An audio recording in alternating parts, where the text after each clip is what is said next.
नमस्कार दोस्तों।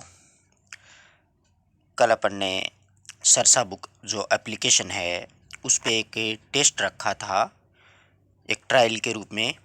जिन जिन विद्यार्थियों ने उस टेस्ट को ज्वाइन किया है, अटेम्प्ट किया है, वो विद्यार्थी कमेंट बॉक्स में ये अवश्य बताएं कि मेरे इतने में से इतने सी हुए।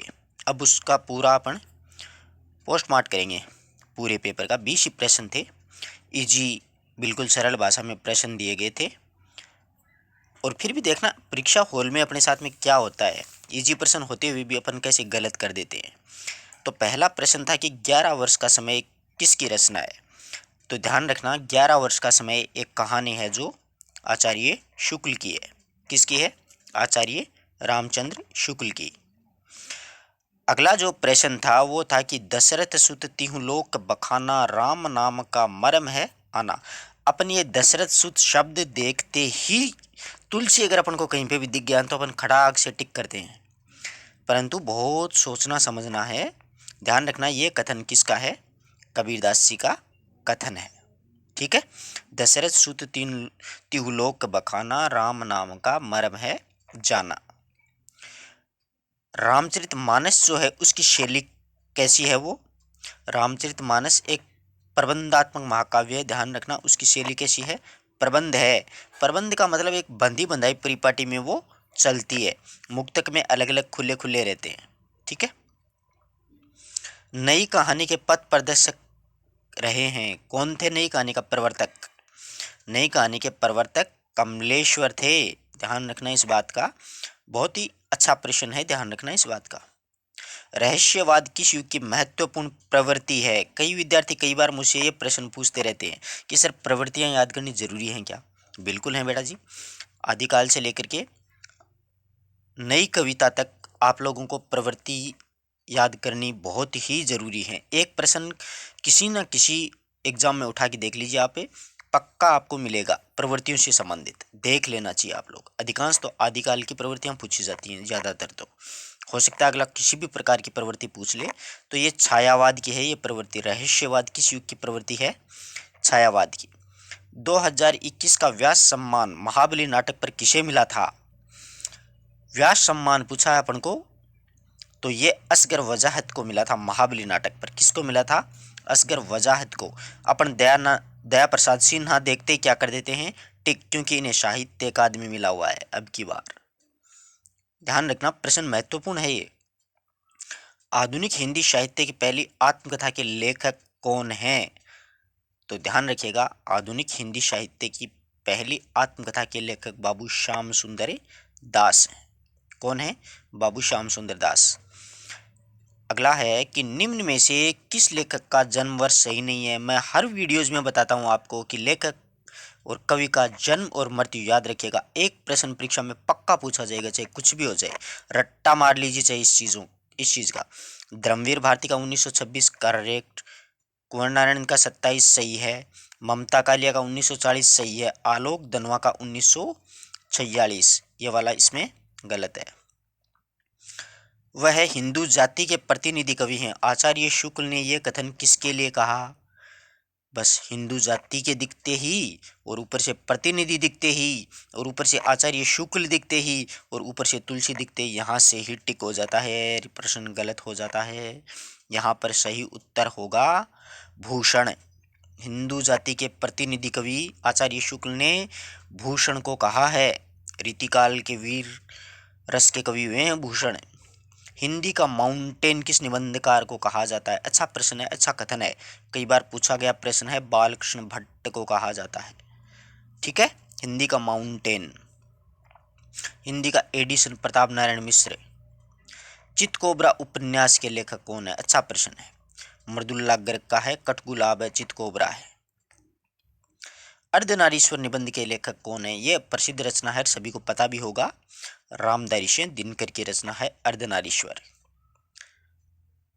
किस साहित्यकार ने मीरा को तपोवन की शकुंतला कहा? अच्छा कथन है ना।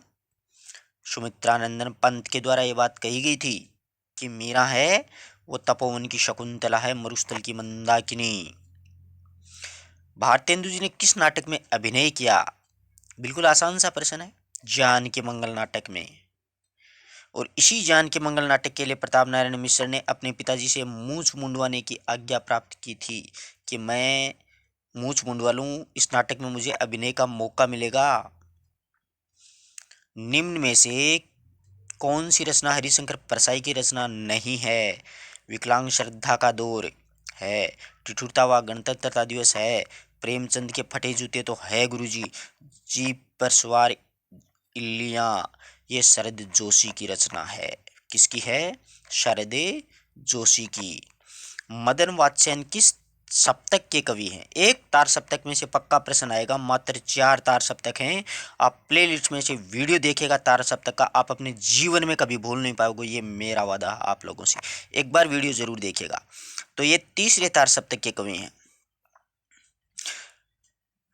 कुंवर केदारनाथ की सर्व विजय कीर्ति प्रयाग से मदनपुर तक फैल गई। एक छोटा सा कथन है, मनोज कुमार जी मिश्रा सर का बनाया हुआ। उस कथन के आधार पर आपको ये सप्तक आराम से याद हो जाएगा भैया।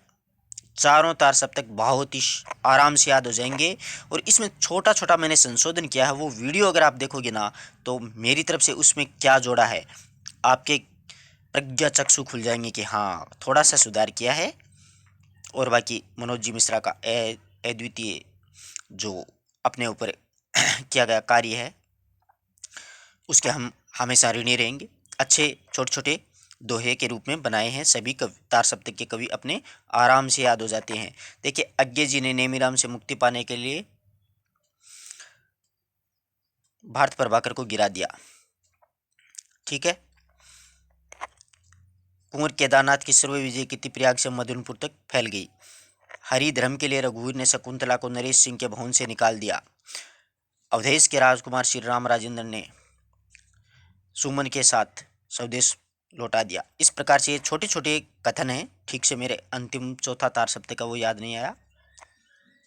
अवधेश के राजकुमार श्री राम ने राजेंद्र नंद किशोर को सुमन के साथ स्वदेश लौटा दिया, ऐसी कुछ है। वो चारों तार सप्तक आपको आराम से याद हो जाएंगे। तो मदन वात्स्यायन है ना, वो तीसरे तार सप्तक के कवि हैं। आप वीडियो देखिएगा तो आपको पूरा कॉन्सेप्ट क्लियर हो जाएगा। फ्लैशबैक पद्धति पूर्व दीप्ति शैली होती है ना, उसको बोलते हैं। हिंदी का प्रथम उपन्यास कौन सा माना जाता है? शेखर एक जीवनी अज्ञे का है। ये 2 भागों में है, 8 परिच्छेदों में है।